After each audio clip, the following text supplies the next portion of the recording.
శంకరం శంకరాచార్యం కేశవం బాదరాయణం సూత్రభాష్యకృతౌ వందే భగవంతౌ పునః పునః.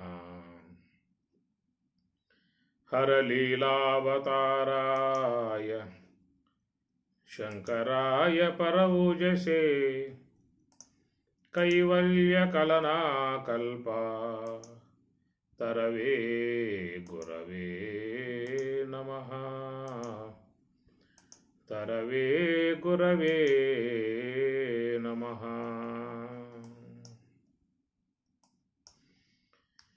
అపరిమితములైన యజ్ఞాలు వడిజేయ ప్రపన్నులకు బుద్ధి పచరించి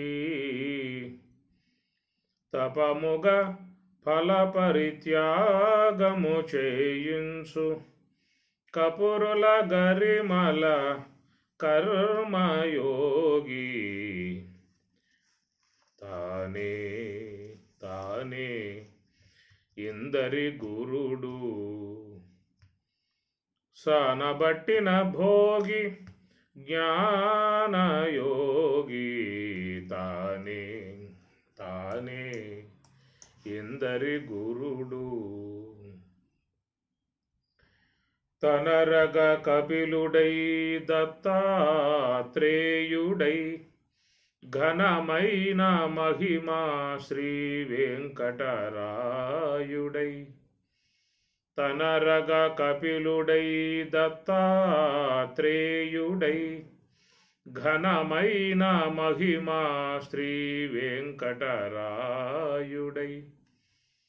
వనరగ సంసార యోగము కృపజేయు వనరగ సంసార యోగము కృపజేయు అనిమిషగతులకు అభ్యాసయోగి తానే తానే ఇందరి గురుడు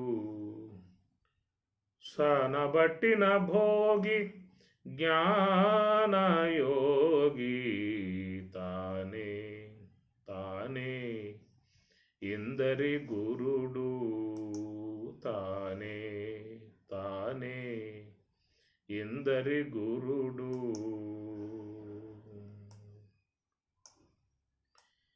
కాశీక్షేత్రం శరీరం త్రిభువన జననీ వ్యాపిని జ్ఞానగంగా భక్తి శ్రద్ధా గయేయం నిజ గురు చరణ ధ్యాన యోగ ప్రయాగ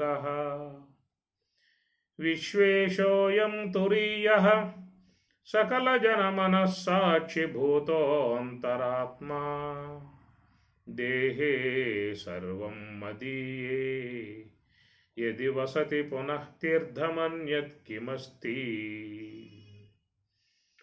శంకరాచార్య విరచితము కాశీ పంచకము. దాంట్లో 5వ పంచక అంటే 5వ శ్లోకంలో చాలా విశేషముగా శంకరాచార్యుల వారు చెప్తున్నట్టు అంశాలను మనం అధ్యయనం చేస్తూ ఉన్నాము. కాశీ క్షేత్రం శరీరం త్రిభువన జననీ వ్యాపిని జ్ఞానగంగా భక్తి శ్రద్ధ గయాయం నిజగురు శరణ ధ్యాన యోగ ప్రయాగ అన్న అంశం కాడ ఉన్నాము. నిజ గురు చరణ ధ్యాన యోగ ప్రయాగ చరణములే నమ్మితి నీ దివ్య శరణములే నమ్మితి వరభద్రాచల వరద వరద నీ దివ్య చరణములే నమ్మితి. చరణము అంటే పాదములు, శరణము అంటే ఆశ్రయం అనగా మిలికి ష శంకర ష అంటాం కదా, అది పెడితే శరణు పెట్టటము. తవేవ శరణం శరణం గచ్చామి. కాబట్టి శరణం అంటే భగవంతుని వేడుకోవటం అని చెప్పి అర్థం వస్తుంది. చరణం అంటే పాదములు, భగవత్పాదములు పట్టుకోవటము, గురు పాదములు పట్టుకోవటము. సాధకులై ఉన్నటువంటి వారు ముందుగా భక్తి అవలంబనలో భగవత్పాదములు గురుపాదములు పట్టుకొని మరి తాత్విక మార్గంలో భక్తి మార్గంలో ప్రయాణం చేయాల్సి ఉంటుంది. దానివల్ల ఆ భక్తి భావన వల్ల మనిషికి ఏంటంటే మంచి వినయము, విధేయత, నమ్రత, సహృద్భావము, సద్గుణాలు అనేటువంటివన్నీ కూడా భక్తి తత్వంలో ముఖ్యంగా వస్తాయి. జ్ఞానాన్ని అధ్యయనం చేసేటువంటి వారు ముఖ్యంగా భక్తిని శీలించాలి. భక్తిని శీలిస్తేనే వ్యక్తిలో మంచి వికాసము అనేది ఏర్పడుతుంది. వ్యక్తి వికాసము కాబట్టి మానవత విలువలు అనేటువంటివి ముఖ్యంగా రావాలి. వ్యక్తి వికాసమును పెంపొందింపజేసేది భక్తి అన్నమాట. భక్తిని పుష్పముతో పోల్చారు, అట్లనే జ్ఞానాన్ని అగ్నితో పోల్చారు. జ్ఞాన అగ్ని అన్నారు తప్ప జ్ఞాన రసం అని చెప్పి అనరు, భక్తి రసం అంటారు. కనుక రసవత్తరమై ఉన్నటువంటి విధానం భక్తి విధానము. ఆ భక్తిలో వ్యక్తి పూర్తిగా వినమ్రుడైపోతాడు, నమ్రత వస్తుంది బాగా, మంచి నడవడిక, మంచి ఆచరణాత్మకమై ఉన్నటువంటి అంశములు ఇవన్నీ కూడా భక్తి విధానములో. ఎట్లయితే పుష్పములో ఉన్నటువంటి యొక్క మధురములు, మాధుర్యములు, పుష్పం లలితంగా ఉంటుంది, ఎంతో అందముగా ఉంటుంది, సూపరులకు ఆకర్షణీయంగా ఉంటుంది, మృదువుగా ఉంటుంది, మెత్తగా ఉంటుంది, పట్టుకుంటే కమిలిపోయేదిగా ఉంటుంది, సుగంధములు విరజమ్మేదిగా ఉంటుంది, అనేక మరి తుమ్మెదలకు మకరందాన్ని అందించేదిగా ఉంటుంది, సూపరులను ఆనందింపజేస్తుంది, సంతోషింపజేస్తుంది, అలరింపజేస్తుంది, భగవత్ సన్నిధికి చేరి భగవత్ ప్రీతికి పాత్రత పొందే విధానముగా. ఇలాంటివన్నీ కూడా ఈ పుష్పములో ఉండేటువంటి విధానం. మనం భగవంతుని కూడా పుష్పాలతోనే ఆరాధిస్తాం.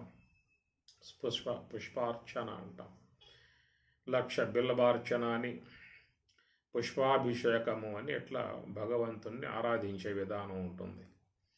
ఎక్కడైనా మహాత్ములు మనం వాళ్ళని ప్రసన్నం చేసుకోవాలన్నా వారి చక్కగా మనం పూలతో అర్చిస్తాం, పుష్పమాలతో అలంకరిస్తాం.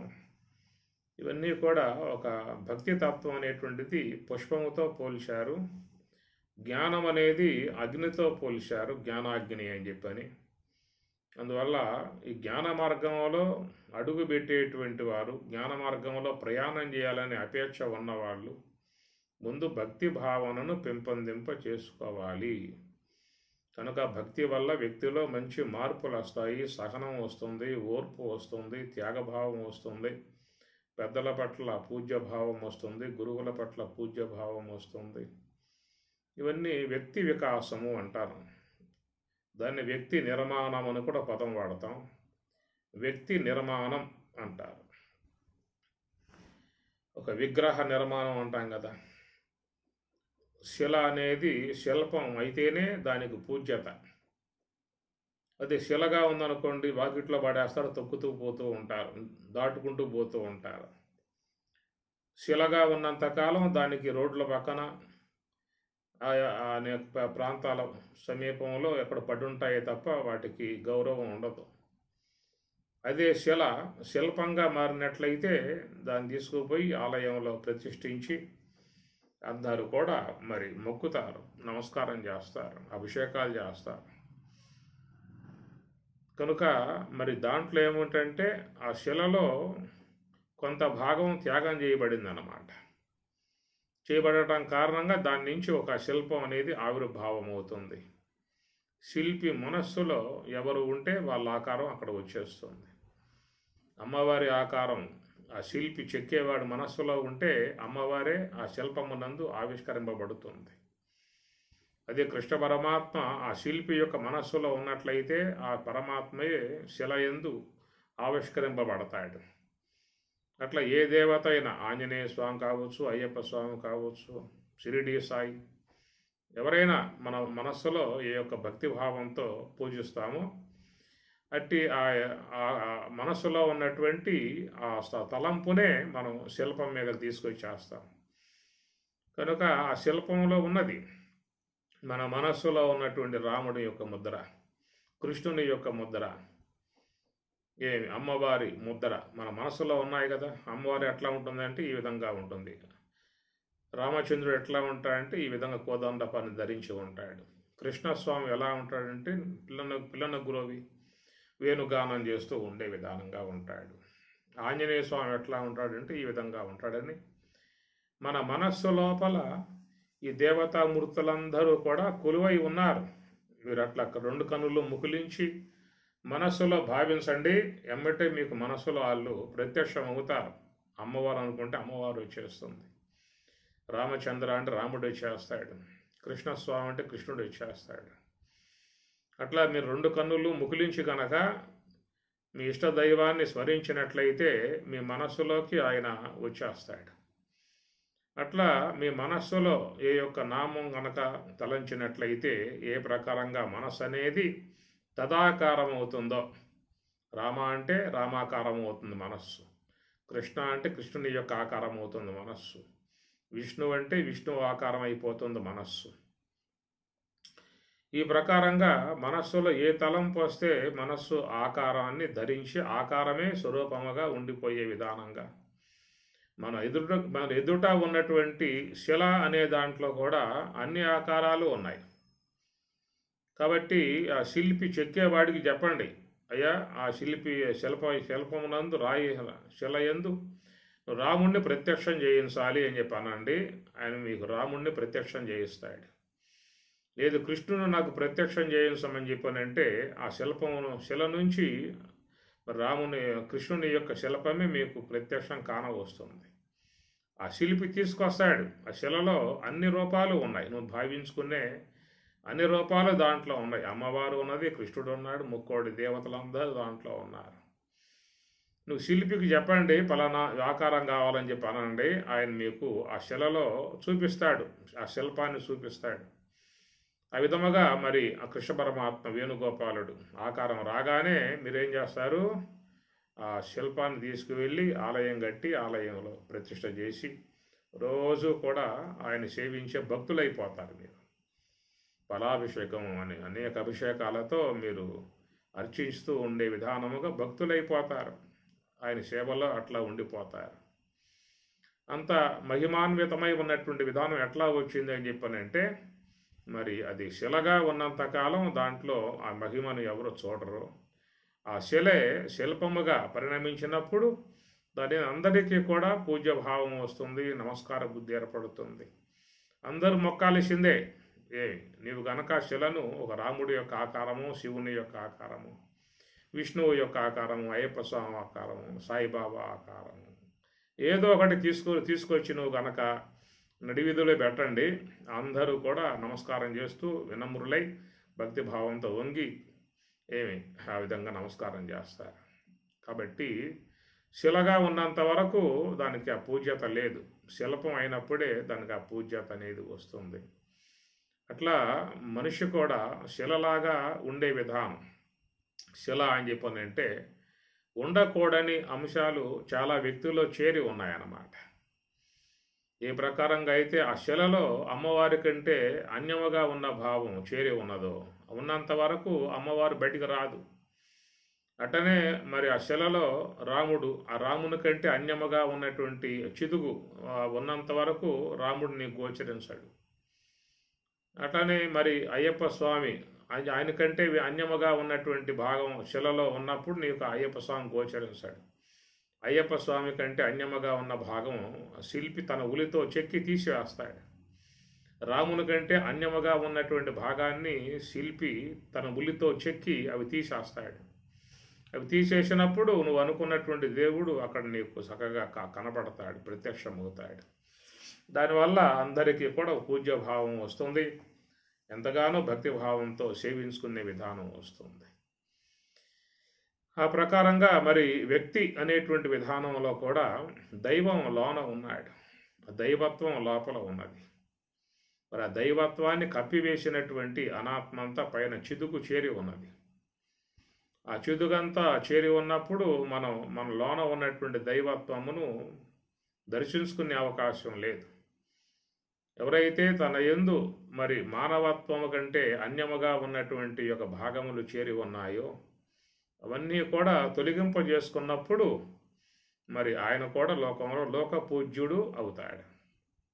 మనం ఇలాంటి రమణ మహర్షుల వారిని పూజ చేస్తున్నామంటే, వివేకానంద స్వామి వారిని పూజ చేస్తున్నాము అంటే, అక్కడ చిన్మయానంద స్వాముల వారు, ఎంతోమంది మహాత్ములు, లక్ష్మణార్యులు, అన్నయ్య తీర్థులు, శాస్త్రి స్వామి వారు, ఇట్లాగా స్వరాజ్యలోక గురువులు కానీ ఎంతోమంది మహాత్ములు మనం సేవిస్తున్నాము అంటే వాళ్ళు మానవతా విలువలు పెంపొందింపజేసుకున్నారు కనుక వ్యక్తి నిర్మాణము అనే మాటగా తమము తాను చక్కగా సరిదిద్దుకోవటం కారణంగా, తమము తాను ఉద్ధరింపజేసుకోవటం కారణముగా, ఉద్ధరేదాత్మనాత్మానం ఆత్మానం అపసాదేత్ అని భగవద్గీత చెప్పినట్లుగా ఈ ఉద్ధరణ అనేటువంటిది ఎవరికి వారుగా గమనించుకోవాల్సి ఉంటుంది. కనుక తనలో ఉన్నటువంటి ఏ యొక్క మరి బాధయోగ్యముగా జన్మ పరంపరలుగా లాక్కుపోయేటువంటివిగా, మనకు అశాంతి దుఃఖములు కలగజేసేటువంటివిగా, మనకంటే అన్యముగా ఉన్నటువంటి మనలో దైవత్వమును మరుగుపరిచినటువంటి ఏ యొక్క చిదుగు ఉన్నదో దాన్ని మనం ప్రయత్నం ద్వారా తీసివేసుకోవాల్సి ఉంటుంది. అలాగా తన వ్యక్తిత్వమును సకదిద్దుకునే విధానములో బయలుదేరినటువంటి అంశమే ఈ చరణ సన్నిధి. భగవత్ శరణములను ఆశ్రయించటము, గురు శరణములను ఆశ్రయించటము, భక్తి భావనతో సేవించటము అనేటువంటి కోణం.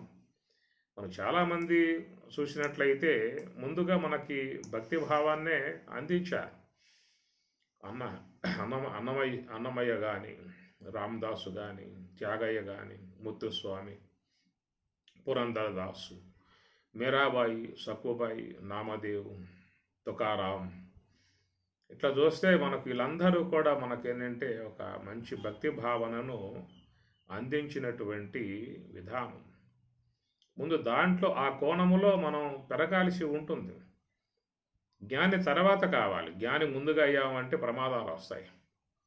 అది దానివల్ల ఏమవుతుందంటే కొంత వ్యక్తిలో ఉండకూడనటువంటి యొక్క అంశాలు ప్రవేశించే విధానం ఏర్పడుతుంది. కనుక భక్తి భావనలో ఉన్నటువంటిది చాలా మాధుర్యం ఉంటుంది, మనసు చాలా మెత్తబడుతుంది, వ్యక్తిత్వం చాలా చక్కదిద్దబడుతుంది, మన నడవడికలో మంచి మార్పు వస్తుంది, మన మాట తీరులో మంచి మార్పు వస్తుంది. పలకరింపు అంటారు కదా, పలకరింపులో కూడా చాలా సౌమ్యం వస్తుంది. ఇంద్రియ వ్యవహారంలో టోటల్గా ఇంద్రియ వ్యవహారం అంతా కూడా చాలా మార్పులు చెందే విధానం అనేటువంటిది వస్తుందన్నమాట. సీతారామస్వామి నే చేసిన నేరమదేమి, ఖ్యాతిగని పద కంజయుగలమును ప్రీతితో దలపగ భేదమించితినో. సీతారామస్వామి నే చేసిన నేరమదేమి,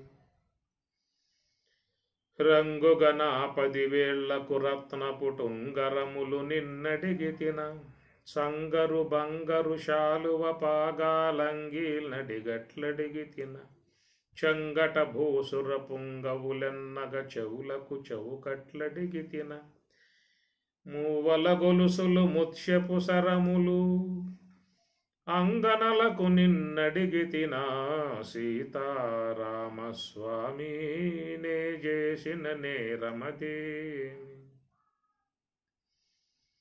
ప్రేమతో నవరత్నంబులు దాపిన హేమ కిరీటం బడిగితిన, కోమల మగుని మెడలో పుష్పపు దామములిమ్మని అడిగితిన, ప్రేమతో నవరత్నంబులు దాపిన హేమ కిరీటం బడిగితిన, కోమల మగుని మెడలో పుష్పపు దామములిమ్మని అడిగితిన, మోమోటం పడకుండగ నీదగు మురుగులు గులుసులు నడిగితిన, కమలేక్షణ మిము సేవించుటకై ఘనముగరమ్మని పిలిచితిగాని. సీతారామస్వామి నే చేసిన నేరమదేమి, ఖ్యాతిగని పద కంజయుగలమును ప్రీతితో దలపగ భేదమించితినో. సీతారామస్వామి నే చేసిన నేరమదేమి. ఇవన్నీ కూడా చూస్తే ఒక భక్తి విధానం చాలా గొప్పది. ఒక శరీరంలో కూడా ఒక పులకింత, ఒక పారవశ్యము, ఆనంద బాష్పాలు అంటారు. భగవన్నామం చేస్తూ, భగవతత్వంలో మునకలు వేస్తూ, భగవత్ సంకీర్తనలో మునకలు వేస్తూ వాళ్ళు ఆనంద బాష్పాలతో పరవశించే విధానం. హృదయం అంతా ద్రవిస్తుంది. హృదయం కూడా చాలా మెత్తబడుతుంది. దానివల్ల మనసు కూడా మెత్తబడుతుంది, చాలా సున్నితంగా ఉంటుంది. అలాంటి దాంట్లోనే మీకు చెప్తారు కదా, భగవన్ నిలయము, దయగల హృదయమే భగవన్ నిలయము అంటారు. దయగల హృదయమే భగవన్ నిలయము అని వ్యాసాశ్రమంలో మలయాళ స్వాముల వారు చాలా దీన్ని ముఖ్యంగా చెప్పుకొస్తారు. దయ అనేది దయ కలిగి ఉన్నటువంటి దానిని హృదయము అంటారు. హృదయము అనే దాంట్లో మీరు విడదీయండి అక్షరాలు, మధ్యలో దయ అనేది ఉంటుంది. హృదయము, హృదయము. హృ ఈ పక్క పెట్టండి, ము ఆ పక్క పెట్టండి, మధ్యలో తీసుకుంటే మీకు దయ అనేది వస్తుంది. హృదయము, దయ కలిగి ఉండాలి. ఈ దయ అనేది హృదయంలో రావాలంటే ఒక భక్తి విధానంలో మాత్రమే వస్తుంది. అది ఉండాలి. ఆ హృదయంలో దయ అనేది లేకుండా కారుణ్యం, కఠినత్వాలు ప్రవేశించినట్లయితే ఆ జీవన విధానం కూడా చాలా దాంట్లో మార్పులు వచ్చేస్తాయి. దానివల్ల జీవితం అశాంతికి గురయ్యే పరిస్థితి ఉంటుంది. దానివల్ల ఇతరులు కూడా చాలా బాధపడే పరిస్థితి కూడా వస్తుంది. నవనీతం అంటాం కదా, భగవంతునికి నవనీతం అంటే చాలా ఇష్టము అని. నవనీతం అంటే వెన్న దొంగ. కృష్ణ పరమాత్మల వారిని ఆ విధంగా పిలుస్తారు, వెన్న దొంగ అని చెప్పి అంటారు. వెన్న అంటే ఏమిటి? తెల్లగా ఉంటుంది, చాలా మృదువుగా ఉంటుంది, చాలా మెత్తగా మృదువుగా ఉండేటువంటి విధానం. ఆ ప్రకారంగా మన మనస్సు కాగలుగుతుందా, మన హృదయం కాగలుగుతుందా? ఆ విధంగా మంచిగా మృదువుగా మెత్తగా నవనీతం ఉన్నట్లుగా శుద్ధమైనటువంటి విధానములు అలాగా కాగలిగితే మన మనస్సును భగవంతుడు స్వీకరిస్తాడు. పరమాత్మ ఆయన కోరేది ఏంటంటే, నీ మనస్సు నాకు ప్రసాదించు అంటూ ఉన్నాడు. మయేవ మన ఆదర్శవ మయి బుద్ధిం నివేశయ, నీ మనస్సును నాకు సమర్పించు. భగవంతుడు కోరేది అదే, నీ మనస్సు నాకు ఇవ్వవయ్యా అంటాడు పరమాత్మ. మనం చాలా ఇస్తాం స్వామివారికి. స్వామి అది కాదు కానీ ఇంకేం కోరండి, పండ్లు పెట్టాలా, నైవేద్యం పెట్టమంటారా, చక్కెర పొంగలు పెట్టమంటారా, ఇంకేదన్నా అరటి పండ్లు, బత్తాకాయలు, నారింజ, కమలాలు చాలా ఉన్నాయి రకరకాలు, అవన్నీ పెడతాం అని చెప్పనని మనం అంటాం. అదేం అవసరం లేదయ్యా, నీ మనస్సు పెట్టు చాలు, నీ మనస్సును నా యందు పెట్టు చాలు, ఇది స్వామి చెప్పే మాట. విదుర భక్తిలో మనం అదే చూస్తాం. అక్కడ కృష్ణ పరమాత్మల వారు రాయబారి నిమిత్తంగా హస్తినకు వచ్చినప్పుడు మరి కృష్ణునికి దుర్యోధనాదులు రాజలాంఛనాలతో అతిథి సత్కారముగా సకల భోగ విధానముగా విడిది ఏర్పాటు చేశారు. పరమాత్మకి సకల సుఖములు, సకల మరి అన్ని సౌకర్యములు ఉండే విధానం. ప్రభువు కాబట్టి దుర్యోధనుడు అన్ని ఏర్పాట్లు చేస్తాడు, ఏ పదవా ఉండదు. కాబట్టి పరమాత్మకు ఆయన అన్ని ఏర్పాట్లు చేశాడు, అన్ని సుఖములు అందించే విధానముగా, అందరూ ఆయన సేవ చేసే విధానముగా, ఎంతో గొప్ప సుందరవంతమైనటువంటి రూము, అవన్నీ కూడా మరి దర్బార్ లాంటి భవనం ఏర్పాటు చేశాడు. కానీ భగవంతుడు దాన్ని ఆయన మెచ్చుకోవాలి. లేదయ్యా, నాకు విదురుడు అంటే ప్రేమ, విదురుని గృహంలో నైట్ గుండి రాత్రి గుండి పొద్దున్నే వస్తాను అంటాడు. అది విదుర భక్తి మనం చెప్పుకుంటాం. కృష్ణ పరమాత్మ విషయంలో ఉద్ధవ భక్తి చెప్పుకుంటాము, విదుర భక్తి చెప్పుకుంటాం. విదురుడు ఉద్ధవుడు ఇద్దరు కూడా ఎంతో భక్తిభావంతో సేవించే విధానం. మరి ఆ ప్రకారంగా పరమాత్మ విదురుని గృహంలో ఆతిథ్యం స్వీకరించినప్పుడు ఆడు చెప్పే ఒక సన్నివేశం, ముగ్ధమోహనాకారమై ఉన్నటువంటి భగవంతుని సేవిస్తూ భగవద్దివ్య మంగళ విగ్రహాన్ని దర్శించుకుంటూ ఆయన యందు మనసు పూర్తిగా లగ్నం చేసి ఎంతో పారవశ్యముతో ఆనందాన్ని పొందుతూ పరమాత్మకు నివేదన చేసిన విధానంగా ఒక అంశం వస్తుంది. ఆ నివేదన చేసిన విధానంలో మరి చెప్పుకొచ్చే మాట, పరమాత్మకు ఆ అరటి పండు వలిసి ఆ గుజ్జు ఇవ్వాల్సింది పోయి పైన ఉన్నటువంటి చర్మం ఇచ్చినట్లుగా, దాన్నే స్వామివారు స్వీకరించినట్లుగా మనం చెప్పుకునేటువంటి ఒక భక్తి తత్వంలో చేరి ఉన్న అంశము. ఎందుకంటే మరి ఏమి ఇస్తున్నావో భగవంతుడు చూడడు, ఎట్లా ఇస్తున్నావో చూస్తాడు. అందువల్ల ఆయన్ని భావగ్రాహి జనార్దన అన్నారు. భావగ్రాహి జనార్దన, నీ భావాన్ని చూస్తాడు, నువ్వు ఏమి ఇస్తున్నావో చూడడు. మనం పుష్పాభిషేకం అంటాం, అనేక బుట్లతో కుమ్మరిస్తూ ఉంటాం. ఇవన్నీ కూడా ఒక దర్బారు ఏదో చేశామనేటువంటి విధానంగా గొప్పతనం అనేటువంటి అంశాన్ని ఉలికింపజేస్తూ చాలా వరకు మనం భక్తిని ప్రకటింపజేస్తూ ఉంటాము. కానీ మనకి మహాత్ములు గురువులు చెప్పేటువంటి మాటలు, భగవంతుణ్ణి మనస్సు పెట్టి ఆరాధించు చాలు. ఎందుకంటే నువ్వు ఎంతో ఇస్తావని చెప్పి అనుకుంటావు, అవన్నీ ఆయన ఇచ్చినటువంటివే. ఆయన ఇచ్చిన పూలే ఆయన సమర్పిస్తూ ఉన్నావు, ఆయన ఇచ్చిన టెంకాయలే ఆయన దగ్గర కొడుతూ ఉన్నావు, ఆయన ఇచ్చినటువంటి యొక్క వస్తువులే ఆయనకి సమర్పిస్తూ ఉన్నావు. విశ్వంలో ఉన్నటువంటివన్నీ కూడా ఆయన నిర్మాణం. ఈశావాస్యం ఇదం సర్వం, ఇవన్నీ కూడా భగవంతుని చేత నిర్మితమై ఉన్నటువంటివే. కాబట్టి అవన్నీ నీకు ఇచ్చాడు పరమాత్మ, నువ్వు చక్కగా ఆస్వాదించుకో, వాటను జీవితంలో వాటిని స్వీకరించు అనే విధానముగా సమస్త మానవాళికి భగవంతుడు ఇవన్నీ కూడా ఇస్తూ ఉన్నాడు. కనుక అవి ఇవ్వటం గొప్ప విషయమే అయినప్పటికీ కూడా దానికంటే భగవంతుడు కోరే విధానం ఏంటంటే, నీ మనస్సు పరమాత్మ యందు లగ్నపరచు. అది మనస్ఫూర్తిగా నువ్వు ధ్యానం చేసినా జపం చేసినా మనస్ఫూర్తిగా ఉండాలి.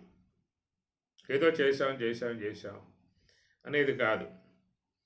మనస్సు అనేది పరమాత్మ యందు లగ్నమై ఉందా లేదా? స్వామివారు చెప్పారు సోహం సూత్రాన్ని, అయ్యా నీ మనస్సును పరమాత్మ యందు లగ్నపరచు, హంస యొక్క ఆశ్రయంలో ఉండి లోనున్నటువంటి దేవదేవుణ్ణి ఆరాధించు అన్నారు. కనుక ఆ మనస్సు అనేది మనం భగవంతుని యందు, అనగా భగవంతుడు అంటే సాకారమూర్తిగా మనకి హంస చెప్తారు, సాకారమూర్తిగా మరి దివ్యమంగళ విగ్రహముగా రాముడు కృష్ణుడు ఇవన్నీ చెప్తారు. ఏదైనా కావచ్చు గాక, నీ మనస్సు అనేది నిలకడగా ఉందా లేదా? విగ్రహం ఎందుకు అంటే నిగ్రహం సాధించటానికి, మనస్సులో నిగ్రహం సాధించటానికి. కాబట్టి ప్రకారంగా మనకి ఒక సాకార అంశాన్ని భక్తి భావాన్ని ప్రవేశింపజేయటంలో గల కారణం ఏంటంటే, నీ యొక్క వ్యక్తిత్వమును చక్కటి మార్పులు తీసుకురావటానికి భక్తి అనేది కనుక వచ్చినట్లయితే మనిషిలో చాలా మార్పులు, చాలా విధానాలన్నీ కూడా వచ్చేస్తాయి. ఎందుకంటే లోపల చాలా గుణాలు ఉన్నాయి, మనస్సులో మనకి చాలా గుణాలు ఉన్నాయి. ఏమి? అహంకారం, బలం, దర్పం, కామం, క్రోధంచ సంశ్రితాః అని మనకి స్వామి చెప్పు. అహంకారం, బలం, దర్పం, కామం, క్రోధం ఇవన్నీ కూడా ఆసురి సంబంధమై ఉన్నటువంటి గుణాలుగా భగవద్గీత చెప్తున్నటువంటి విషయము. మరి 16వ అధ్యాయం దైవాసుర సంపత్తి విభాగ యోగం. దైవీ గుణాలు ఆసురీ గుణాలు రెండు చెప్పుకున్న విషయం. దైవీ గుణాలు ఉన్నాయి, ఆసురీ గుణాలు ఉన్నాయి. దంభో దర్పోభిమానశ్చ క్రోధ పారుష్యం ఏవచ అజ్ఞానం అభిజాతస్య పార్థ సంపదం ఆసురీం. కనుక ఆసురీ సంబంధమై ఉన్నటువంటి ఈ గుణ ప్రకోపములు మనం అణిచివేయాలని చెప్పి అన్నట్లయితే మనలో సరైనటువంటి ఒక భక్తి భావన అనేటువంటిది జాలువారాలి. మనం చూస్తే భక్తులందరూ కూడా అలాంటి కోవలోనే ప్రయాణం చేశారు. ఈనాడు మనం మహాత్ములుగా లోకంలో దర్శిస్తున్నాము అని చెప్పనంటే వాళ్ళంతా ఒకప్పుడు మహాభక్తులుగా భగవంతుని పట్ల సేవాభావనతో ఉన్నటువంటి వారే తర్వాత కాలంలో పరిణామంలో వాళ్ళు మహాజ్ఞానులుగా తత్వవేత్తలుగా కాగలిగారు. కాబట్టి ఏదైనా జీవిత వికాసం, మనోవికాసం, జీవిత వికాసం ఇవన్నీ కూడా రాగలిగితేనే వ్యక్తి తరించడానికి అవకాశం ఉంటుంది. లేదంటే జ్ఞానం మానవునికి ఒక అలంకారప్రాయం అవుతుందే తప్ప అది ఆయనకు ఉపయోగపడేటువంటిదిగా ఉండదు. చాలామంది జ్ఞానాన్ని అధ్యయనం చేస్తారు. దాన్ని వాదోపవాదములు, చర్చలు, వితండవాదములు, జల్పములు, కుతర్కాలని దీంట్లో ఉంటాయి. ఇవన్నీ దానికి ఉపయోగపడతాయి తప్ప మన యొక్క జీవనాన్ని సరైనటువంటి కోణంలో మలుపు తీసుకోవడానికి ఉపయోగపడేటువంటివి కావు. అక్కడక్కడ చూస్తూ ఉంటాం మనం ఈ శాస్త్ర విధానం అధ్యయనం చేసి ఆ తర్వాత వాదోపవాదాలతో కుస్తీ బట్టి చర్చ, గోష్ఠి ఇవన్నీ కూడా జల్పం అంటారు, వితండం అంటారు, కుతర్కం అంటారు, తర్కం, కుతర్కం అంటారు. ఇలాంటి విధానాలుగా పోవటంలో గల కారణం ఏంటంటే జీవితం సరైనటువంటి విధానంలో వ్యక్తిత్వ వికాసం లేకపోవటం కారణంగా ఇలాంటి మార్గాలకు పోయే పరిస్థితి ఏర్పడుతుంది. ఏదైనా మన పూర్వీకులకు మహాత్ములు ప్రవేశింపజేసినటువంటి అంశాలను మనం కొంచెం మనసు పెట్టి దర్శించాల్సి ఉంటుంది. మనకు దేని యందు కూడా ద్వేషభావం అవసరంలా, రాగభావం అవసరంలా. ఇవి మన జీవితానికి ఉపకరించేటువంటి యొక్క అంశములుగా ఏ మేరకు ఉన్నాయి, దీనివల్ల మన యొక్క జీవనం ఎలాంటి యొక్క మలుపులు తిరుగుతుంది, మన జీవనం ఏ విధంగా చక్కదిద్దబడుతుంది అనేటువంటి విధానంలో మనం వాటిలను దర్శించుకుని అవి మన జీవితంలోకి ఆహ్వానింపజేసుకోవటమే. దానివల్ల మన జీవితం బాగుపడేదిగా ఉన్నట్లయితే, మన వ్యక్తిత్వం చక్కదిద్దేపడేది ఉన్నట్లయితే మనం దాన్ని ఆస్వాదించడంలో తప్పేం లేదు. కాబట్టి ప్రకారంగా ఈ చరణ భక్తి, చరణములు ఆశ్రయించటం, భగవంతుని ఆశ్రయించటం, గురువుని ఆశ్రయించటం అనేది అనాదిగా ఉన్నటువంటి యొక్క అంశం. రాముణ్ణి ఆనాడు ఆంజనేయ స్వామి సేవించిన విధానం కానీ, కృష్ణ పరమాత్మను అర్జునుడు సేవించిన విధానం కానీ, విదురుడు సేవించిన విధానం కానీ, ఉద్ధవుడు సేవించిన విధానం కానీ ఎట్లా చూసినట్లయితే మనిషి యొక్క మంచి నడవడిక విధానం, సద్గుణాలన్నీ కూడా చక్కదిద్దుకున్నట్లయితేనే ఎంతో జీవితం అందముగా ఉండే అవకాశం, తనకు అందంగా ఉంటుంది, లోకానికి అందంగా ఉంటుంది. అది లేని పక్షంగా ఉన్నట్లయితే ఆల్రెడీ మనలో ఉన్నాయి, ఆసురీ గుణాలు ఉన్నాయి, విజృంభించడం సిద్ధంగా ఉన్నాయి, విజృంభిస్తూ ఉన్నాయి. ఆసురీ గుణాలు విజృంభణ మరి ప్రతి ఒక్క వ్యక్తి యందు కూడా మనం చూస్తూ ఉన్నాం. ఎందుకంటే అవన్నీ కూడా రజస్సుని, తమస్సుని ఊతగా చేసుకున్నాయి. మనలో ఈ రజోగుణం, తమో గుణాలు ఎక్కువగా ప్రబలే పరిస్థితిగా ఉన్నది. మనకున్న వాతావరణం కానీ, మనం తీసుకునే ఆహార పానీయాలు కానీ, మనం విహరించే వ్యవహారములు కానీ, మనం స్వీకరించే విషయాలు కానీ, ఈ ప్రకృతి ద్వారా బయట నుంచి వచ్చేటువంటి సమాచారం అంతా కూడా మనలో ఉన్నటువంటి రజస్సు, తమస్సుల్ని పెంచేటువంటి విధానంగానే ఎక్కువగా మనలో ప్రవేశింపబడుతూ ఉన్నాయి. అది ఆహారం ద్వారా కావచ్చు, విషయాల ద్వారా కావచ్చు. ఏం చేస్తున్నాయి అంటే మనలో చేరి ఉన్న రజస్సు, తమస్సుల్ని అవి బాగా పెంపొందింపజేసేవిగా ఉన్నాయి.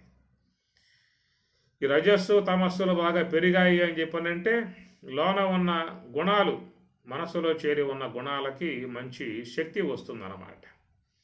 మన వాడికి టానిక్ పోసినట్లే, బలం టానిక్ పోసినట్లే గుణాలకి ఆ గుణములు దాడి చేసి మనలను, మన యొక్క వ్యక్తిత్వాలని బీభత్సం చేస్తూ ఉన్నాయి.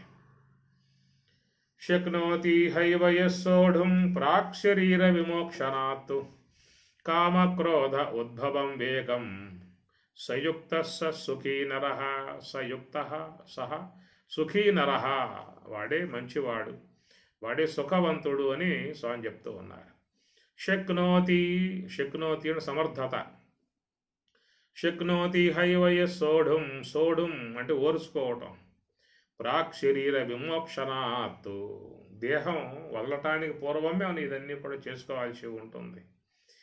కామ క్రోధ ఉద్భవం వేగం, కామ ఉద్భవ వేగం, క్రోధ ఉద్భవ వేగం, మోహ ఉద్భవ వేగం, కక్ష ఉద్భవ వేగం, అసూయ ఉద్భవ వేగం, ప్రతీకార ఉద్భవ వేగం, ఇది లోపల ఉన్నాయి. ప్రతి ఒక్క వ్యక్తిలో చూస్తే ఇవన్నీ కూడా లోపల అంతరాలలో ప్రవేశించి ఉన్నాయి, మనస్సులో ప్రవేశించి ఉన్నాయి.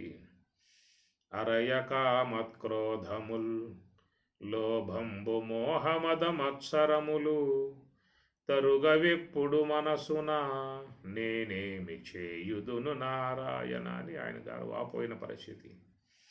అవన్నీ లోపల మరి చేరి ఉన్నాయి. ఆశ్రయ గుణాలు, దైవీ గుణాలు రెండూ చేరి ఉన్నాయి. కాబట్టి ఈ దైవ భక్తి అనేది మనలో ఎంతెంత పెంపొందింపబడుతూ ఉంటుందో అంతంత దైవీ గుణాలకు బలం వస్తుంది.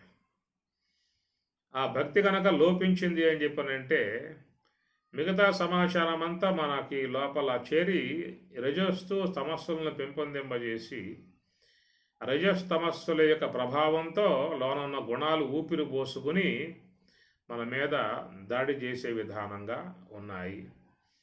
కనుక ఎందుకు పెట్టారు మనకి భక్తి తత్వాన్ని ముందు? భక్తి జ్ఞాన వైరాగ్యములు అని చెప్పి అన్నారు. జ్ఞాన భక్తి వైరాగ్యం అని చెప్పి అనలేదు. భక్తి జ్ఞాన వైరాగ్య ప్రాప్తిరస్తు అంటారు. భక్తి ముందు పెట్టారు. కాబట్టి ఆ ప్రకారంగా ఈ భక్తి అనే దాన్ని నిరసించకూడదు, దాన్ని తక్కువగా చూడాల్సిన అవసరం లేదు. దానివల్ల ఎంతో మన జీవితం బాగుపడే అవకాశం ఉన్నది, మన వ్యక్తిత్వమును చక్కదిద్దుకునే అవకాశం ఉన్నది. భక్తి సంబంధమై ఉన్న కథలన్నీ కూడా ఎందుకు పెట్టారని చెప్పనంటే మనం పుండరీకుని కథలు చాలా ఉంటాయి. దాన్నే మహాభక్త విజయము అనే ఒక పుస్తకం ఉంటుంది, చదవండి మీరు కూడా, మంచిగా ఉంటుంది. మహాభక్త విజయం, పుండరీకుణ్ణి సేవించే విధానముగా, పండరీనాథుణ్ణి సేవించే విధానములో అవన్నీ కూడా ఉంటాయి. దానివల్ల అహంకార పూరితమై ఉన్నటువంటి వాళ్ళు ఏమయ్యారు, అహంకారం తొలగింపజేసుకుని భక్తిభావంతో భగవంతుని సేవించినటువంటి వారు ఎలాంటి యొక్క ప్రయోజనం పొందారో అనేది మనకు ఆ కథల ద్వారా అర్థమయ్యేటువంటి అంశము. కాబట్టి కథలు అనేటువంటివన్నీ కూడా మన జీవితాన్ని చక్కదిద్దుకోవటానికి ఉన్నటువంటి అంశములు. ఒక నిలువుట అద్దం ఉందంటే ఆ నిలువుట అద్దం ముందు మనం నుంచుంటాం. ఏదైనా ఫంక్షన్గా పోవాల్సి వస్తే మనం రెడీ అవుతాం, మంచి దుస్తులు ధరిస్తాం, మంచిగా పౌడర్ అలానే బొట్టు పెట్టుకుంటాం, దువ్వుకుంటాం, బంగారు ఆభరణాలని ధరిస్తాం, ఎన్నింటినో అలంకరింపజేసుకుంటాం. ఆ విధముగా చేసిన తర్వాత ఎట్లా ఉన్నాను నేను, ఏ ప్రకారంగా ఉన్నాను నేను, నా ఆకారం ఎలా ఉన్నది, ధరించినటువంటి యొక్క వస్త్రాలు బాగా ఉన్నాయా, ఆభరణాలు సూట్ అయ్యాయా, ఇట్లా అన్నీ కూడా మనం చూసుకుంటాం. అద్దం ముందు మన ఆకారం చూసుకుంటాం, ఆకారం చూసి మురిసిపోతాం. అది మనకి ఆనందింపజేస్తుంది, ఆకారం సంతోషింపజేస్తుంది. ఆ విధంగా బయటికి వెళ్ళినప్పుడు అందరూ కూడా దాన్ని చూసి సంతోషిస్తారు. ఆ ప్రకారంగా నిలువుట అద్దం ముందు మనల్ని మనం మన యొక్క రూపాన్ని సరిదిద్దుకున్నట్లుగా భక్తులు అనేటువంటి భక్త చరిత్రలు ఇవన్నీ కూడా మనల్ని మనం చక్కదిద్దుకోవటానికి, సరిచేసుకోవటానికి వాళ్ళు ఇచ్చినటువంటి యొక్క అంశాలు. ఇది ఇలాంటి విధానముగా మనలో మార్పు రాగలిగితే ఆ మార్పు భగవంతునికి మెచ్చుకోవటానికి అవకాశం ఉంటుంది. గురువు కూడా ఆ యొక్క మార్పుని చూసి ఆయన కూడా సంతోషపడతాడు, సమాజం కూడా ఆనందిస్తుంది, కుటుంబం కూడా ఆయన్ను చూసి సంతోషపడుతుంది, గౌరవింపబడతాడు, నమస్కరింపబడతాడు. అన్నీ వస్తాయి. గమనించాల్సిన అంశాలు ఇవన్నీ కూడా. చరణ భక్తి, గురు చరణ భక్తి, దైవ చరణ భక్తి అనేటువంటివన్నీ కూడా రామాయణం కానీ, భారతం కానీ, భాగవతం, భక్తుల చరిత్రలు ఇవన్నీ చూస్తే ఒక భక్తి కోణంలో సాగుతాయి. అది కొంచెం దాటిన తర్వాత ముందుకు వస్తే మనకుండేది జ్ఞాన మార్గం యొక్క భగవద్గీత, ఉపనిషత్తులు, బ్రహ్మసూత్రములు, వివేక చూడమని, మహావాక్య దర్పణ, ఉపదేశ సాగస్త్రి, వేదాంత పంచదశి, నైష్కర్మ్య సిద్ధి, వృత్తి ప్రభాకరం, ఖండన కంఠగాద్యం, వృత్తి రత్నావళి, వృత్తి చంద్రోదయం, ఇవన్నీ కూడా ఒక జ్ఞాన నిధులు, జ్ఞాన భాండాగారాలు. ఇవి ఎప్పుడు మనం గ్రహించాలంటే మనలో ఒక భక్తి భావన లాంటి బాగా పెంపొందింపబడ్డ తర్వాత మీరు అధ్యయనం చేయండి. ఆ జ్ఞానం మీకు ఎంత మంచిగా ఉపకరిస్తుందో, అది ఎంతగా మీకు చక్కటి మార్గాన్ని చూపిస్తుందో, ధరించడానికి సరైనటువంటి కోణంలో తీసుకుపోతుందో చూడవచ్చు మీరు. ఆ భక్తి ఏర్పడిన తర్వాత జ్ఞానాన్ని ఆస్వాదించినప్పుడు ఎంతో జీవితాన్ని అందముగా మంచిగా మలుపులు తిప్పి భగవత్ సన్నిధికి తీసుకుపోయే విధానం అనేటువంటిది ఉంటుంది. కాబట్టి ఇది చాలా మనం గమనించుకోవాల్సినటువంటి అంశము. భక్తి తత్వం అనేటువంటి చాలా జీవితంలో అవసరము. ఇలాంటి భక్తిని మనం శీలించినప్పుడు మన వెనకాల వచ్చే పిల్లలు కూడా దాన్ని స్వీకరిస్తారు. కుటుంబంలో తల్లిదండ్రులు ఒక భక్తి తత్వం కలిగి ఉన్నట్లయితే దానివల్ల పిల్లలు కూడా ఆ మార్గంలోనే వస్తారు. మనం ఈనాడు ఎంత జ్ఞానాన్ని అధ్యయనం చేస్తున్నామంటే మన తల్లిదండ్రులు ఇచ్చినటువంటి భక్తి సంస్కారం. కాబట్టి ఆ సంస్కారంతోనే మరి జ్ఞానాన్ని అధ్యయనం చేసే విధానంలో ఎదుగుతూ ఉన్నామని చెప్పనంటే ఆ యొక్క భక్తి అనేటువంటి యొక్క అంశం జీవిత పర్యంతం కూడా మనకి చక్కటి పరిమళాలని అందించే విధానముగా తీసుకుపోతుంది. కనుక జీవన విధానంలో మరి చేరి ఉండేటువంటి యొక్క అంశము భక్తి అయితే, మనస్సులో చేరి ఉండేటువంటి యొక్క అంశము జ్ఞానం. కాబట్టి ఒక అవగాహనాత్మకమై ఉన్నటువంటి యొక్క అంశం జ్ఞానం. ఆ జ్ఞానం మనస్సులో ఒక అవగాహన చేసుకుని ఆ మనస్సుని యొక్క పరంపదమునకు మహాప్రస్థానమునకు దాన్ని తీసుకుపోయే విధానం నీకు జ్ఞానం అనేది చక్కగా ఉపకరిస్తుంది. కాబట్టి జ్ఞానం యొక్క పాత్రత, జ్ఞానం యొక్క ఆవశ్యకత ఏమిటంటే నీ మనస్సులో చక్కటి అవగాహన కలగజేసి ఆ మనస్సులో ఉన్న మాలిన్యాలను తొలగింపజేసుకుంటూ ఆ మనస్సుని నివృత్తి మార్గంలో తీసుకువెళ్ళి బ్రహ్మములో కలిపేసే విధానం ఈ జ్ఞానము, యోగము, ధ్యానము ఇవన్నీ కూడా ఆ మార్గంలో చేరి ఉన్నటువంటి అంశాలు. కానీ జీవన విధానం బయట ఉన్నది మనది. కాబట్టి జ్ఞానం అనేది జీవనంలో కాదు, అది కేవలం ఒక అవగాహన, ఆత్మ పరిశీలన, అది ఒక నివృత్తి మార్గము, హంస యొక్క ఆశ్రయము, చక్కగా నిశ్చలంగా ఉండటము, ఇవన్నీ కూడా ఒక ఆత్మ అవగాహన, ఆత్మ విచారణ, మనస్సులో మంచి అవగాహన కలిగే విధానం జ్ఞానం వల్ల వస్తుంది. భక్తి అనేది ఏంటంటే మన యొక్క నడవడికలో, మన జీవన విధానంలో, మన వ్యవహారములో, మన యొక్క చేతలలో చేరిపోయి ఉన్నటువంటి యొక్క అంశము భక్తి అన్నమాట. కాబట్టి భక్తి క్రియారూపకంగా ఉండాలి, జ్ఞానం అవగాహన స్థాయిలో ఉండాలి. సరైనటువంటి యొక్క అవగాహన, జ్ఞానం కలిగి ఉన్నట్లయితే దానికి మన భక్తి కూడా చాలా ఉపకరించే అంశం అవుతుంది. అందువల్ల జీవితాన్ని చక్కదిద్దటానికి మంచి ఉపకరణముగా ఉండేటువంటి విధానం. ఉద్దాలకుడు తన కుమారుడు శ్వేతకేతువుని ఒక ఆశ్రమానికి పంపాడు. నాయనా, నీకు చాలా వయసు వచ్చిందిరా, నువ్వు పోయి ఆశ్రమంలో శాస్త్రాధ్యయనం చేసిరా అన్నాడు. చాలా కాలం ఆశ్రమంలో ఉండి శాస్త్రాధ్యయనం చేసి వచ్చాడు. వచ్చిన తర్వాత తండ్రికి తల్లికి నమస్కారం చేయాలి, కానీ వానికి ఆ సంస్కారం రాలా. జ్ఞానం అయితే వచ్చింది, శాస్త్రం అయితే వచ్చింది. శాస్త్రంలో బాగా వేదాధ్యయనం చేశాడు, అన్నీ చేశాడు. వచ్చి నిలబడ్డాడు, తండ్రిని ఎదురు నిలబడ్డాడు. ఎట్లా ఉన్నాడంటే తాళ వృక్షాహయవా, తాడి చెట్టులాగా నుంచున్నాడట. వినమ్రత లేదు, విధేయత లేదు, తండ్రి అనేటువంటి భక్తిభావం లేదు, తండ్రికి నమస్కారం చేసే విధానం లేదు. నేను జ్ఞానిని, నేను శాస్త్రాధ్యయనం చేశాను, అలాంటి నేను వంగటం ఏమిటి? కాబట్టి నేను ఆశ్రమ జీవితం జీవించాను, జ్ఞానవంత అధ్యయనం చేశాను, వేదాధ్యయనం చేశాను. అలాంటి యొక్క గొప్ప స్థాయిలో ఉన్నటువంటి యొక్క నేను వంగటం ఏమిటి అనే విధానంగా తాళవృక్ష యవ అంటాడు. చాందోగ్యోపనిషత్తులో వస్తుంది ఈ అంశం. అలాగా వినయము విధేయత ఏమీ లేకుండగా ఉండటం గమనించి తండ్రి, నాయన నీ వాలకం చూస్తూ ఉంటే మహాజ్ఞానివిగా కనబడుతూ ఉన్నావు, సంతోషము అని చెప్పనంటూ, ఏ జ్ఞానాన్ని అధ్యయనం చేసినట్లయితే సర్వజ్ఞానం కలుగుతుందో, ఏక విజ్ఞాన సర్వ విజ్ఞానం భవతి, ఏక విజ్ఞానేన సర్వ విజ్ఞానం భవతి అని చెప్పని, అలాంటి విద్య నీకు గురువు బోధించాడా అని చెప్పి అడిగాడు. నాకు చెప్పలేదు అన్నాడు. అయితే పోయి నేర్చుకురా అన్నాడు. మళ్ళా గురువు దగ్గరికి పోయాడు.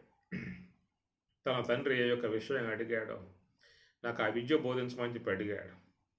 అయ్యా నాకు ఆ విద్య తెలియదు, నిన్నెవరైతే ప్రశ్న వేశారో ఆయన వద్దకే పో, ఆయన శరణాలు వేడు, ఆయన పాదమే పడు, ఆయన నీకు బోధిస్తారని చెప్పి అన్నప్పుడు, అప్పుడు శ్వేతకేతు వచ్చి ఉద్దాలకుడు తండ్రి మరి ఆయన నమస్కారం చేసి పాదాల మీద పడి వినమ్రుడై వేడుకుంటాడు. దానివల్ల అక్కడ ఉద్దాలకుడు శ్వేతకేతువుకి ఆ యొక్క విషయం అంతా చెప్పుకొస్తాడు. అక్కడ వచ్చే అంశమే మనకు తత్వమసి మహావాక్యం కూడా. ఏ శ్వేతకేతో తత్వమసి అని చెప్పనంటూ తండ్రి అక్కడ ఆ బోధ చేస్తాడు. చేసినప్పుడు ఆయన దగ్గర సరైనటువంటి యొక్క చక్కటి అవగాహన, చక్కటి వినమ్రత, భక్తి భావన, ఇవన్నీ కూడా మంచి లక్షణాలు ఆయనకి వస్తాయన్నమాట. మనం ఇలాంటి అంశాలు చాందోగ్యోపనిషత్తుల్లో చాలా అంశాలు వస్తాయి. అట్టనే యోగ వాసిష్టం 33,000 శ్లోకాలతో చేరి ఉన్నటువంటి యోగ వాసిష్టం. ఆ యోగ వాసిష్టాన్ని అధ్యయనం చేసేటువంటి రాముడు ఎంత విధేయతలతో వశిష్ఠుల వారిని సేవించి ఆయన ఆ జ్ఞానాన్ని పొందుతాడో మనం యోగ వాసిష్టంలో దర్శిస్తాం.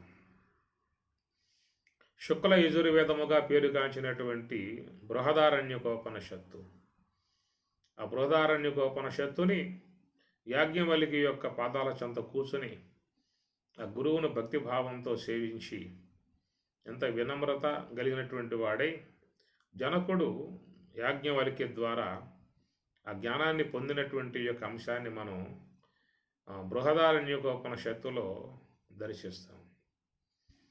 అట్లనే సుఖజనక సంవాదంలో కూడా శుకుడు ముందు చాలా నేను జ్ఞానిని, నేను యోగిని, జ్ఞానిని, వ్యాసపుత్రుణ్ణి అనేటువంటి కొన్ని ఉండకూడనటువంటి అవలక్షణాలు అన్నీ కూడా ఉంటాయి. మీరు చూడండి, సుఖజనక సంవాదాన్ని పుస్తకం తెప్పించుకోండి, దాంట్లో ఎన్ని ఉంటాయి. ముందు వ్యాసుడు బోధిస్తాడు, చాలా విషయాలు బోధిస్తాడు.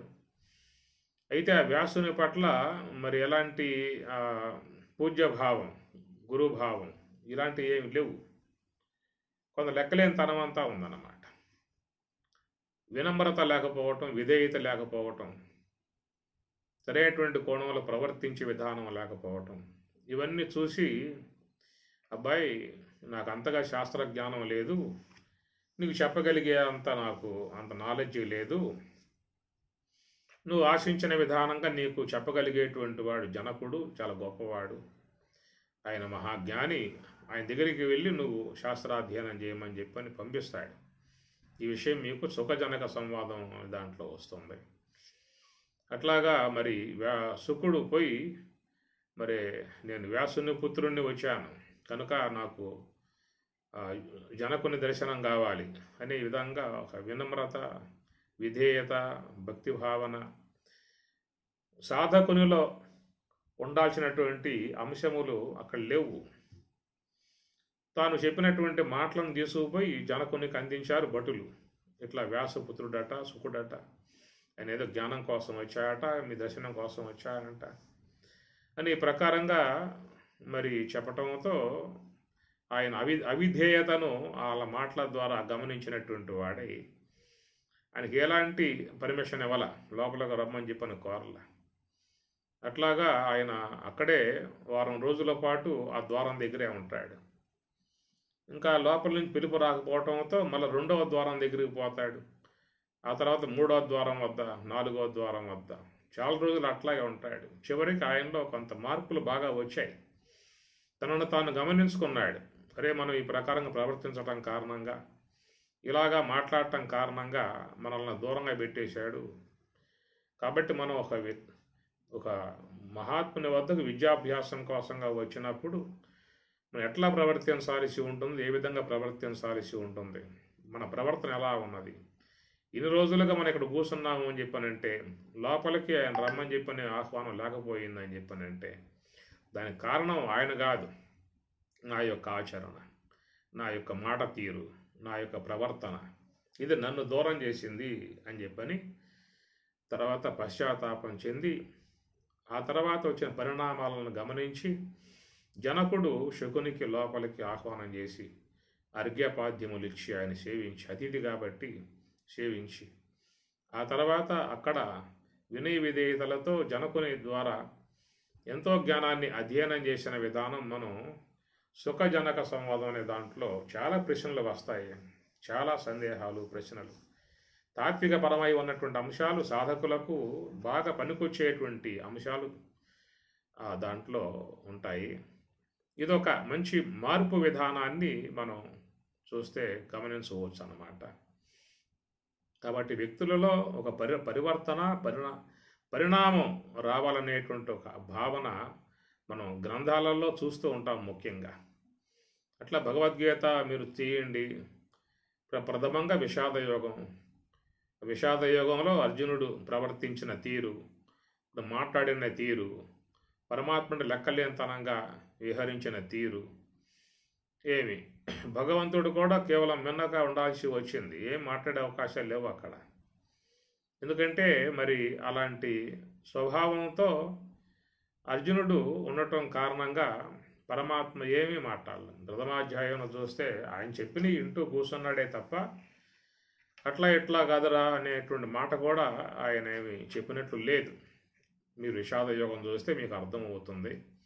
అక్కడ దాంట్లో పరమాత్మ ఎక్కడా కూడా మీకు ఒక మాట కూడా మాట్లాడిన అంశము కాదు, అన్నీ కూడా అర్జునుడే మాట్లాడుతూ ఉన్నటువంటి అంశం వస్తుంది. కానీ భగవంతుడు కూడా ఏంటంటే ఆయనలో మార్పు రావాలి, మార్పు వస్తుంది, ఆ మార్పు వచ్చిన తర్వాత మనం ఏదైనా చెప్పగలిగే అవకాశం ఉంటుందని చెప్పి అప్పుడు దాకా ఆయన కూడా వేసి ఉండాల్సిన పరిస్థితే. జగన్నాటక సూత్రధారి విశ్వంభరుడు, సాక్షాత్ అవతారమూర్తి ఈశ్వరుడై ఉన్నప్పటికీ కూడా మరి అతని యొక్క ప్రవర్తన ముందు ఆయన కూడా మిన్నక ఉండాల్సిన పరిస్థితే కనబడుతుంది భగవద్గీత. ఆ తర్వాత ఏంటంటే అతనికి మార్పులు వచ్చాయి. పరమాత్మ అన్నదేవులే పెద్దగా అయితే కొంచెం కొన్ని విషయాల కాడ భగవంతుడు కొంచెం కోపగించుకున్నాడు. క్లైభ్యం మాస్మ గమః పార్థ నైతత్వ యుపపద్యతి క్షుద్రం హృదయ దౌర్బల్యం త్యక్తోతిష్ట పరంతప అని కొన్ని అక్కడ ఘాటుగా పదాలు వాడాడు. అయినా కానీ అతనిలో అంత మార్పేం రాలేదు. తర్వాత తనను తాను గమనించుకున్నాడు, తన యొక్క వ్యవహారం తాను చూసుకున్నాడు, తను ఏం మాట్లాడుతున్నాడో చూసుకున్నాడు, తన ఆచరణ ఏ విధంగా ఉందో చూసుకున్నాడు. ఇంతవరకు తాను చేసింది భగవంతుని దగ్గర తప్పనే భావనగా ఆయన గమనించుకున్నాడు. ఆయన తెప్పలిల్లుకుని మరి భగవంతుని శరణ వేడిన సన్నివేశం మీకు భగవద్గీతలో చూడవచ్చు. కార్పణ్య దోష అపహత స్వభావ పృచ్ఛామి త్వాం ధర్మ సమ్మూఢ చేత. కార్పణ్య దోష అపహత స్వభావ. అయ్యా, నా యొక్క స్వభావం, నాలో ఉన్న కార్పణ్య దోషం, అజ్ఞానం వల్ల నేను ఆ యొక్క విషయం గమనించలేకపోయాను, నా యొక్క నడవడికి గమనించలేకపోయాను, నా మాట తీరు గమనించలేకపోయాను. కాబట్టి ఏదేదో నానా రకాలుగా ప్రవర్తించాను. కాబట్టి నన్ను మన్నించవలసింది, క్షమించవలసింది. శిష్యస్తేహం షాదిమాం త్వాం ప్రపన్నం అన్నటువంటి అంశాలు మీరు భగవద్గీతలో గమనించవచ్చు. ఆ విధంగా వాడిలో మార్పు వచ్చిన తర్వాతనే పరమాత్మ కూడా ఈయనకి చెప్పదగును విషయము, చెప్తే వీడికి బాగా మనసుకు పడుతుంది అన్నటువంటి విధానం అప్పుడు ఆయన గారు కొంచెం స్పందించాడు పరమాత్మ. అంతకుముందు ఎందుకు చెప్పలేదు అని చెప్పనంటే చెప్పినా ఉపయోగం లేదు, ఎందుకంటే వినే స్థాయిలో వాడు లేడు. చెప్పినా కానీ దాని లెక్కలేనితనంగా మాట్లాడే దానం వస్తుంది అక్కడ. అందువల్ల ఆ మార్పు అనేటువంటిది అతనిలో రావాలి. రాగలిగితే అది వ్యక్తిగతంగా వచ్చిన మార్పు, మనం తెచ్చిన మార్పు వల్ల ఉపయోగం లేదు. వాడిలో అవగాహన కలిగి ఆ మార్పు రాగలిగితే అప్పుడు వానికి ఏదైనా మనం చెప్తే వినగలిగే స్థాయిలో వచ్చే అవకాశం ఉంటుందనేటువంటి ఒక సన్నివేశం మనకి వానికే కాదు, ఆయనకు వచ్చిందా లేదనే కాదు అక్కడ. ఇదేంటంటే మహాత్ములు ఇచ్చే మాట. ఇలాంటి మార్పు అనేది జీవితంలో రావాలనేటువంటి యొక్క కోణాన్ని మనకి వాళ్ళు అందిస్తున్న విధానం. కాబట్టి ఆ విధమైనటువంటి అహంకార విధానం వాళ్ళు పొందారా అనే అంశం మనకు అవసరం లేదు. కానీ ఏంటంటే ఆ మార్పు అనేటువంటిది ఏంటంటే మన యొక్క జీవన విధానానికి, మన యొక్క తాత్విక మార్గానికి మంచి బాట వేసుకున్నటువంటి వాళ్ళము అవుతామనేటువంటిది. ఎందుకంటే జీవితం చాలా లోపల వ్యక్తిత్వం ఎదిగి ఉన్నటువంటి వ్యక్తిత్వాలు లోపల బాగా పైకి కనపడవవి, బయటపడ్డప్పుడు కనపడతాయి. కనుక లోన ఉన్నటువంటి యొక్క వ్యక్తిత్వం బాగా ఎదిగి ఉన్నది, అనేక జన్మలుగా ఎదిగి ఉన్నది. రథము మేనల్ల సారథి బుద్ధి, ఇంద్రియ గణము గుర్రములు, పగ్గములు మనము అని మనకి భాగవతంలో 7వ స్కందంలో మంచి పద్యం వస్తుంది, శీర్షపద్యం అన్నమాట. ఆ శీర్షపద్యం బోధిస్తూ చివరిలో చెప్తాడు, అభిమాన సంయుతుండైన జీవుండు రథి అంటాడు. రథము మేనల్ల సారథి బుద్ధి, ఇంద్రియ గణము గుర్రములు, పగ్గములు మనము, దశవిధ ప్రాణములు విరుసు, ఇట్లాగా చెప్పుకొస్తూ ఈ దేహమనే రథములో ఈ దేహమే రథమైతే, ఆ దేహమనే రథాన్ని ఈడ్చుకుపోయే ఇంద్రియాలే గుర్రములైతే, మనస్సే పగ్గమైతే, బుద్ధి సారథి అయితే, ఇట్లాగా చెప్పుకొస్తూ చివరికి అంటాడు, ఆ రథములో కూర్చున్నటువంటి వాడు ఒకడు ఉన్నాడు లోపల, ఆ దేహిగా పిలువబడేటువంటి వాడు లోపల ఉన్నాడు. వాడు ఎలాంటి వాడురా అని చెప్పానంటే, అభిమాన సంయుతుండైన జీవుండు రథి అనేటువంటి మాట. రథి అంటే రథంలో కూర్చున్నవాడిని రథి అంటారు. దాని లోపల కూర్చున్నటువంటి వాడు ఎట్లా ఉన్నాడు అని చెప్పానంటే, ఎన్నింటినో ఉండకూడనటువంటి యొక్క అంశాలన్నింటినీ కూడా వాడు పులుముకొని దగ్గర పెట్టుకుని కూర్చుని ఉన్నాడు. కనుక లోపల అలాంటి యొక్క వ్యక్తిత్వం ఎదిగే ఉన్నది. దాన్ని టచ్ చేశాము అంటే ప్రమాదం, దాని జోలికి పోయాము అంటే ప్రమాదం. అట్టివాడు ఈశ్వరుని కూడా లెక్క చేయనటువంటి పరిస్థితి ఉండేటువంటి భావాలు మనకి చక్కగా పురాణాలలో కూడా బోధిస్తేటువంటి యొక్క అంశములు. బ్రహ్మసభలో మరి అందరూ కూడా వచ్చి త్రిమూర్తులుంటే త్రిమూర్తులకు నమస్కారం చేసి వినయ విధేయతలతో భక్తిభావంతో సేవించుకుంటారు. ఋషులు మునులు అందరూ కూడా బ్రహ్మదేవుని యొక్క సభకు అందరూ ఆహ్వానితులై మరి త్రిమూర్తులు కూడా అక్కడ ఉంటే ఆ త్రిమూర్తులని భక్తిభావంతో సేవించిన దానం దర్శించుకుంటాం మనం. ఆ సందర్భంలో దక్షుడు ప్రవేశించాడు. దక్షుడు వచ్చి మరి తన అహంభావంతో, తన యొక్క అహంకార ప్రభావంతో లెక్క చేయని విధానంగా పరమశివుణ్ణి దూషణ చేయటం చూస్తాం. ఆ పరమశివుణ్ణి ఎంతో దూషణ చేసినా కానీ ఆయన ఏం మాట్లాడు, మౌనంగా ఉంటాడు. శివుడు నవ్వుతూ మౌనంగానే కనబడతాడు మనకి. చూస్తే మీరు చూడండి, భాగవతంలో వస్తుంది ఈ అంశము. అది బ్రహ్మదేవుని యొక్క లోకంలో ఏర్పడినటువంటి సభ. ఆ సభా మధ్యలో ఈ ఉన్నటువంటి దక్షుడు పరమశివుణ్ణి ఉద్దేశించి, ఎందుకంటే ఆయన వచ్చినప్పుడు దేవతలు లేచి నమస్కారం చేశారు, ఒక త్రిమూర్తులు మాత్రం లెగవాల, నమస్కారం చేయాల. దక్షుడు సభలో ప్రవేశించగానే ఎక్కడున్న మునులు కానీ ఋషులు కానీ అందరూ లేచి నమస్కారం చేశారు, ప్రజాపతి కాబట్టి. బ్రహ్మ, విష్ణువు, శివుడు ముగ్గురు లెగవాల, నమస్కారం చేయాల. దాన్ని చూసి పరమశివుని మీద ఒక కోపంతో, నేను వస్తే లెగవా, నమస్కారం చేయవా, నీకు అయోగ్యుడు, నువ్వు చాలా కఠినుడవు అని, అమర్యాద గలవాడివి అని చెప్పి ఎంతో దూషణ చేసే విధానం కనబడుతుంది. అక్కడి నుంచి ద్వేషభావాన్ని పెంచుకోవటం, ఆ శివుని మీద ద్వేషభావం పెంచుకోవటం, ఆయన అవమానం చేయటానికి నిరీశ్వర యాగాన్ని తలపెట్టడం, ఆ నిరీశ్వర యాగంలో సతీదేవి దేహాన్ని సాలించటం. ఆ తర్వాత మరి వీరభద్రుడు సైనికులు పోయి దక్షుణ్ణి సంహరించటం, ఆ శిరస్సు ఖండించి అగ్నిగుండంలో పడవేస్తే, ఆ తర్వాత దక్షిణ భార్య ప్రార్థన చేస్తే వాళ్ళ పరమశివుడు మేక తలకాయ తీసుకొచ్చి అంటిస్తే, అప్పుడు జ్ఞానోదయం కలిగి దక్షుడు, అయ్యా స్వామి మన్నించాలి, క్షమించాలి, మహాదేవుడు నిన్ను తోలనాడాను, నిన్ను చాలా దూషణ చేశాను అంటే వాడిని తలకాయ పోయిన తర్వాత కానీ జ్ఞానోదయం కలిగినటువంటి అంశముగా మేకతలకి అంటించిన తర్వాత అప్పుడు వానిలో మార్పు ఏర్పడి మహాదేవుని యొక్క గొప్పతనం గుర్తించి స్తోత్రం చేసే విధానాలు మనం దక్ష యజ్ఞం కాడ భాగవతంలో వచ్చే అంశంలో చూస్తాం. ఈ కథాంశాలన్నీ ఏమిటని చెప్పానంటే వ్యక్తిలో మనకు తెలియకుండానే లోనున్నటువంటి కొన్ని అవలక్షణాలు చాలా చేరిపోయి ఉండే విధానం ఉంటుంది. అలాంటి ఉన్నప్పుడు మనం పెద్దలను కానీ పూజ్యులను కానీ భగవంతుని కూడా లెక్క చేయనటువంటి విధానాలు అనేటువంటివన్నీ కూడా చేరుకుపోతాయి. కాబట్టి సాధకులై ఉన్నటువంటి వారు, ఆధ్యాత్మిక మార్గంలో ప్రయాణం చేసే విధానముగా ఉన్నటువంటి వారు, మోక్ష మార్గాన్ని అపేక్షించి ఉన్నటువంటి వాళ్ళు అందరికీ కూడా ఏంటంటే ఈ భక్తి అనేటువంటి యొక్క అంశాన్ని మనం మహాత్ములు భాగవతం ద్వారా, భారతం ద్వారా, రామాయణం ద్వారా, మన రామాయణంలో చూస్తే కూడా మీకు చూడండి అక్కడ అడుగడుగున మీకు ఒక సేవాభావం కనబడుతుంది. గుహుడు రామచంద్రుడిని అర్చించి ఆయన పూజ్య భావనగా చేసిన విధానం, ఆ సుగ్రీవుడు భగవంతుని సేవించిన విధానం, ఆంజనేయ స్వామి సేవించిన విధానం, విభీషణుడు సేవించిన విధానం, అట్లా మరి అహల్యమ సేవించిన విధానం, అట్లనే శబరిమాత ఆమె సేవించిన విధానం, ఒక భక్తి భావనగా భగవద్భక్తి మీకు తొనికెసలాడుతుంది. రామాయణం చూసినట్లయితే అడుగడుగున ఒక భక్తి భావన అనేది తొనికెసలాడుతుంది. అట్లా భాగవతంలో కూడా అంత భక్తి తత్వం మీకు తొనికెసలాడుతుంది.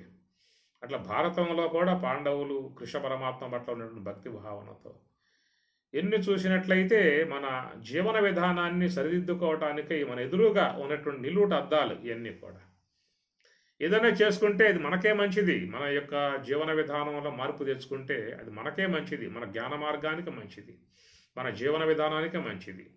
10 మందిలో కూడా చక్కగా మనం వాళ్ళ చేత గౌరవాన్ని పొందే విధానం కూడా ఏర్పడుతుంది అనేటువంటి ఒక చక్కటి భావన గమనించుకోవాల్సిన అంశము. కాబట్టి చరణ అనగా నిజ గురు చరణ ధ్యాన యోగ ప్రయాగ ఒక భక్తి తత్వముగా చూసినట్లయితే జ్ఞానాంశాలు ఉన్నాయి దీంట్లో చెప్పుకోవాల్సినవి. అవి రేపటి రోజున వాటి గురించి ముచ్చటించుకుందాము. అయితే ముందు వ్యక్తి వికాసాన్ని పొందింపజేసుకునే విధానంలో చరణ సన్నిధి, భగవంతుని చరణములను ఆశ్రయించటము, గురు చరణములను ఆశ్రయించటము, దానివల్ల మన యొక్క వ్యక్తిత్వంలో మంచి మార్పు తెచ్చుకోవటం. వందనంబులు చేసి గురుపాదుకలు తన శిరమునందు నమోసి నిందల తగుల కనుమది సంధియంబులు మాని బ్రహ్మానందమందు చేరకుండి పరమానందమందు పొందకుండిన ఎందుకు ఈ దేహము, ఎందుకు సందేహము, ఎందుకు ఈ దేహము ఇంకెందుకు సందేహమికను సుషుమ్నాంతము నందు నుండి పరమానందమందు చేరకుండిన ఎందుకు ఈ దేహము. మీకు అచల మార్గంలో చూడండి, మీరు ఎంత ఒక భక్తి భావన ఉంటుందో మనం గమనించవచ్చు. అచలం అంటే అది పరిపూర్ణం అంటారు. పరిపూర్ణమన్నా బ్రహ్మమన్నా ఒకటే. అచలోయం సనాతన అని మీరు ఒక గురు భక్తి, ఒక దైవ భక్తి విధానంగా చూస్తే మీకు అచలంలో ఎంత భక్తి భావం ఉంటుందో అది మీరు చూస్తే అర్థం అవుతుంది అంతే. దాంట్లో ఉన్న విధానం చాలా గొప్ప విధానం ఉంటుంది, చాలా నమ్రత ఉంటుంది, విధేయత ఉంటుంది, ఇవన్నీ కూడా దాంట్లో వస్తాయి. సరే, ఏదైనా చరణ సన్నిధి, నిజ గురు చరణ ధ్యాన యోగ, ఆ చరణములను ఆశ్రయించే విధానం అటు గురుభక్తి తత్వం కానీ దైవభక్తి తత్వం కానీ. దైవభక్తి విధానములో ఎంతోమంది భక్తులు, గురుభక్తి విధానములో ఎంతోమంది భక్తులు మనం చరిత్రాంశములుగా దర్శించుకునే అవకాశం అనేటువంటిది ఏర్పడుతుంది.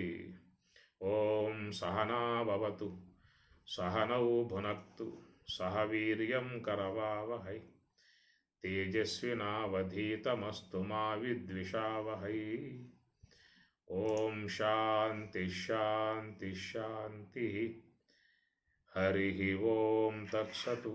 శ్రీ గురుభ్యో నమః. హరి ఓం.